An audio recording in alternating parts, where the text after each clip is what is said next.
Michael Sukkar, welcome to the program. Morning, David. And a very happy Easter.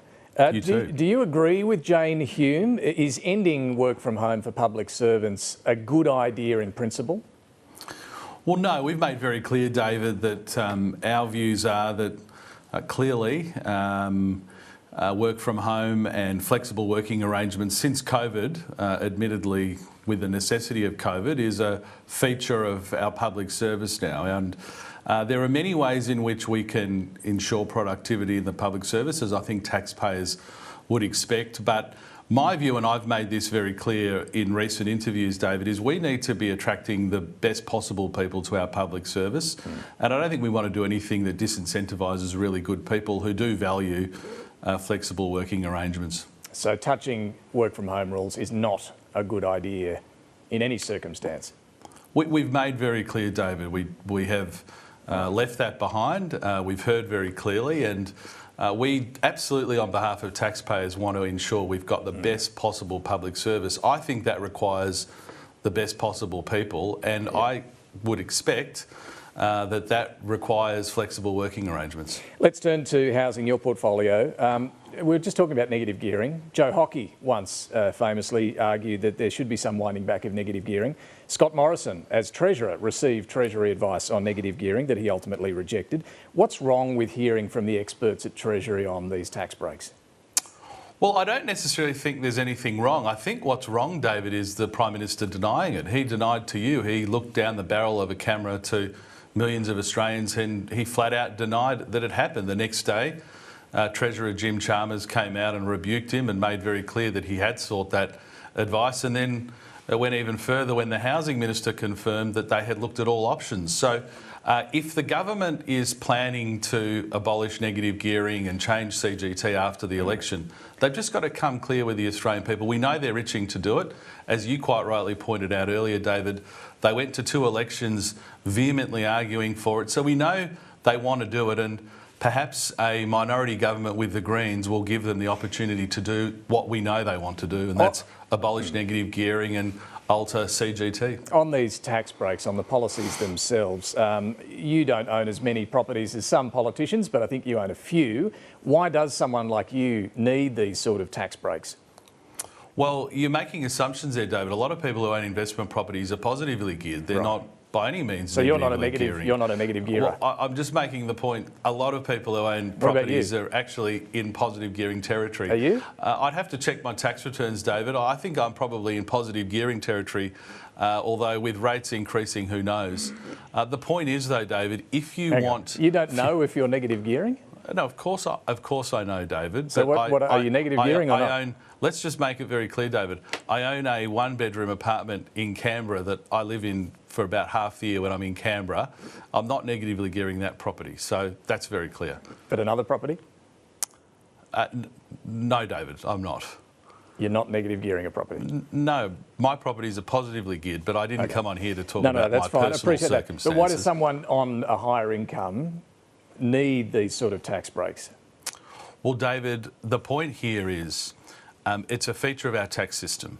If you have an investment, you're entitled to offset losses from one investment into other forms of income that you've got. It's just a standard feature of our tax system. Now, if we look at it very closely, and it has been looked at in the past, where you tax housing more, you get fewer homes and you get higher rents. So, for example, the NBA conducted very clear analysis that you'll have fewer homes built because of higher taxes and rents will increase. Now, that will be terrible for renters and terrible for first home buyers too, who in the end will have fewer homes to choose from. Let's look at your plan announced a week ago to let first home buyers deduct mortgage payments from their tax bill. It will benefit those on higher incomes more. I think someone earning more than $240,000 a year would be able to claim $87,000 off their tax bill. Low income earners, the ones who are struggling to get into the market, they'd get around half that amount. How is that fair? Well, I think if you ask somebody who's going to get, for example, that $40,000 tax benefit, David, they will take that every day of the week, because we know there are a couple of really big challenges for first home buyers.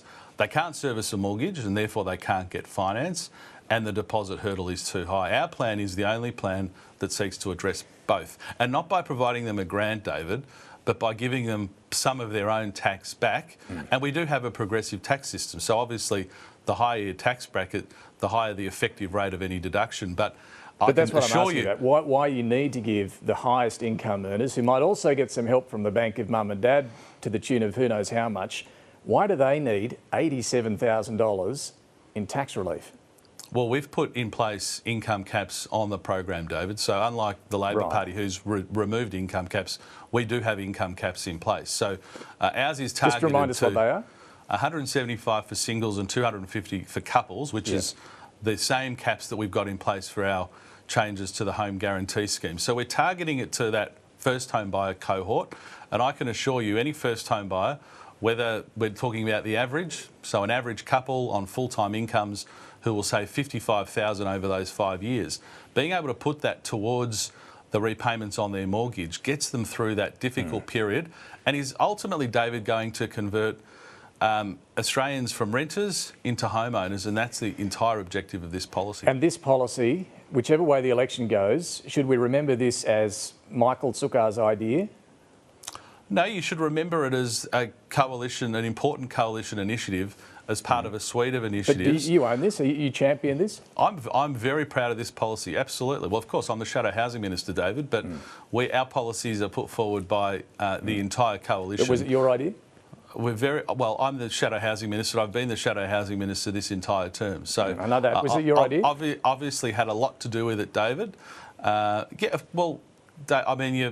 Yes, David, it's my idea. Good. I'm the Shadow Housing Minister. Right. So, but the ideas come from ministers. They then go through a very thorough process through our parties, and then they become part of our party platform. So, I mean, if you want to call it the Sukkar policy, I'd be very happy to, David, but it's really broader than that. Now, on the supply side, you are promising a $5 billion fund to help with these last mile infrastructure connections to speed up the delivery of new homes. Are these going to be grants or loans? They'll be predominantly grants, David. We'll provide the exact breakdown in the ordinary way when our costings are released. But look, the truth is, grants will probably deliver the most bang for buck. And for your viewers, we're really talking about, when we say last mile infrastructure, the water, the sewage, the telecommunications and the roads.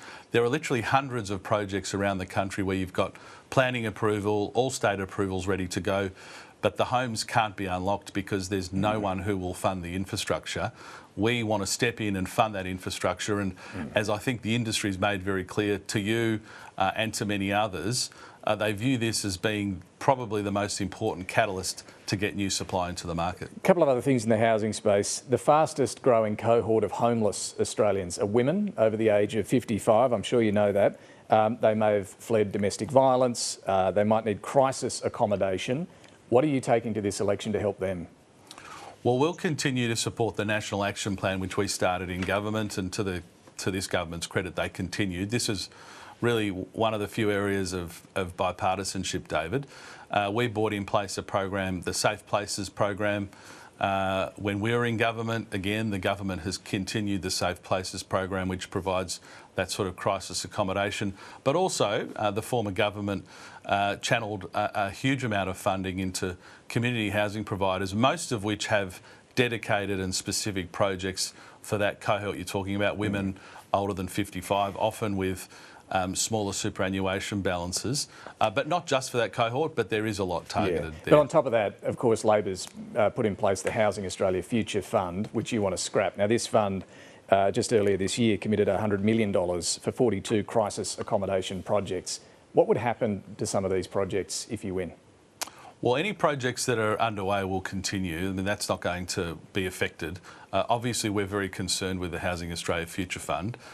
Its underperformance, firstly, its structure, secondly, and we obviously have seen reports in recent days that the fund itself is in potentially difficult circumstances, because again, what many of your viewers may not be aware is it's really dependent on returns from the stock market like the to future fund it. fund, like all of these funds, even the ones you guys set up, they are dependent on what the market does. But the aim is over time it delivers a return like the future fund that's invested in crisis accommodation as well as social and affordable housing. So what would you do if you're not going to provide that revenue for crisis accommodation?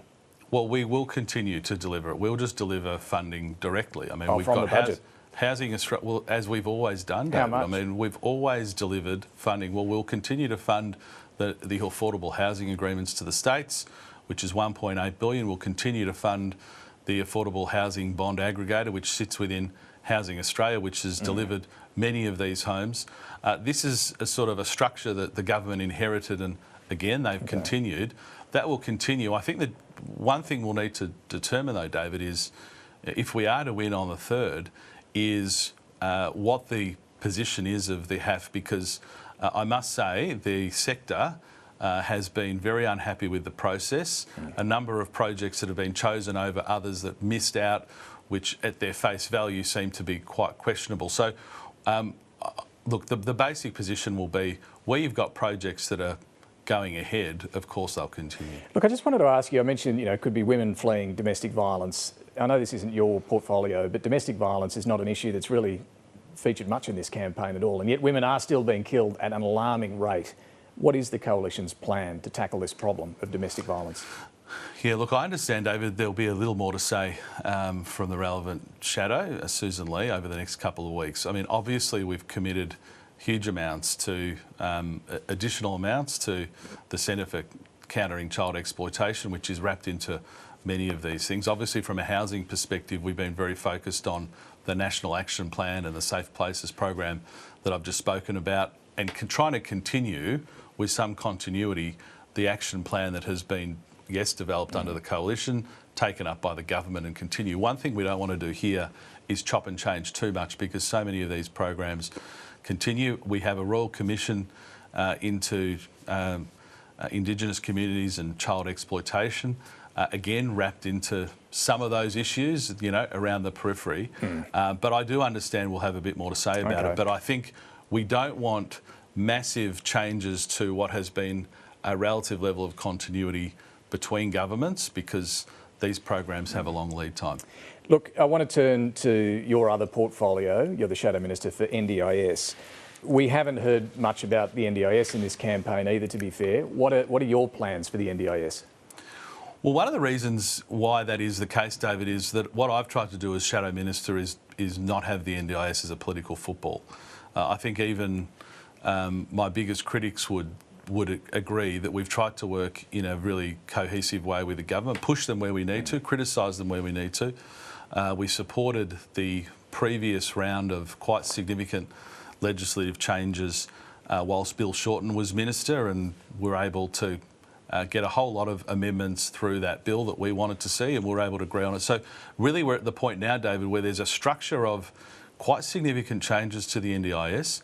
How they are implemented is going to really chart the course for the future. For example, foundational supports. I mean, what's your view on that? I was going to ask you this. This is still an impasse between the Commonwealth and the states to set up foundational supports for kids who don't end up, therefore, on the NDIS. What needs to happen to break this impasse? Well, David, I received a briefing from the department just last week, and it seems that there is some sort of impasse between the Commonwealth and the states, and I think in the end asking the states to step up and to try and assist those children is important, because what we won't accept in the Coalition is a cohort of young children with ASD or developmental delay being thrown off the NDIS and in a sense thrown to the wolves without a series of supports that are going to how do you get them to step ensure up? continuity. How do you get the states to step up? Well, again, if we win the election, we'll have to assume the negotiating position that we inherit. Now, I haven't been fully briefed on exactly whether those negotiations are, David. I've just gleaned from what I've been able to get from public and private information that there are different states in different positions. There are different states with a different appetite to step up. And I think the Commonwealth's going to need to require minimum standards, because what the Coalition won't do is throw a cohort of children with ASD or developmental delay off the scheme where there's nothing outside it to support them. So just on that, do you want to see fewer kids with an autism diagnosis off the NDIS? Well, we want to see people getting the appropriate support. One area where Bill Shorten and I absolutely agreed on was that at the moment, if you don't get access to the NDIS, there's zero support. And there is clearly a cohort of children who need an intermediate level of support, and that needs to be provided to them. Okay. And when we hear the Coalition talk about wanting to save $7 billion a year in the public service, can you tell us this morning, will there be any cuts to the NDIS? Well, no. The NDIS, obviously, it's growing at greater than 10% at the moment. The target is about 8.4%. I think it was more than 20% when the Coalition was in government. Yeah, no, the Coalition, well, we took it from 50,000 people to 500,000 people. We obviously grew the scheme quite significantly from its inception to maturity. To get it to that 8.4, I've again been told by the department they're very confident that that can happen. But is 8% low enough? Are you comfortable with that, or do you want to drive it down lower than 8%? Well, I think we have to try and meet the targets as we get to them. At the moment, we've got a huge implementation schedule that we've sort of touched on that sort of flows from the legislation. I think a lot of the future growth in the NDIS will depend on some of those administrative decisions that now are at an agency level, including how plans are created, how they're structured, how the payments are made.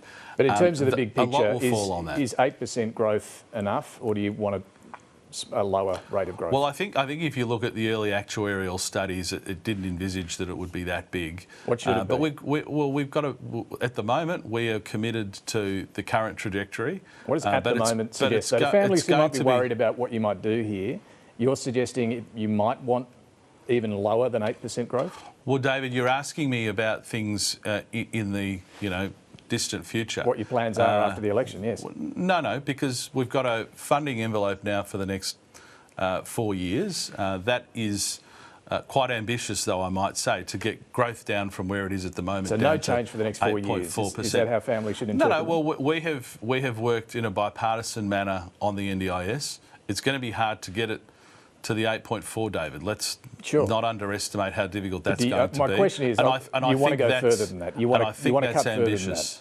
Well, no. What we want to do, David, is ensure that every single Australian who needs support from the government through the NDIS is able to get it. We don't want money wasted with fraud and foreign criminal cartels and gangs. That's what we want to stop. But we want to make sure that everyone who needs the support gets it. And again, to go back to my earlier point, that we don't throw off entire cohorts of potential NDIS participants, including young children with ASD, without having appropriate supports elsewhere. Look, just a final question on how the campaign's going with now less than 2 weeks to go and early voting starting on Tuesday. We can see in all the polls support for the Coalition's been dropping since the start of the campaign. Peter Dutton, we've seen, has admitted a couple of mistakes on work from home and Indonesia. Policies have been left very late in the piece. We still don't know the defence policy. You've seen a lot of campaigns. How would you honestly rate this one? Well, David, I think we're running a campaign that's trying to connect with Australians when they're going to switch on. I understand why many in the media think policies should be out for months and months before an election. The truth is, in Australian politics, and I think this is quite a healthy thing about Australians, is they don't fixate on politics as you and I do, David. And so, in a sense, you want to ensure that they are hearing the message at the time that they are focused on the election. And really, we've seen that over the last couple of weeks. I expect people will be focusing a lot more narrowly over the next couple of weeks.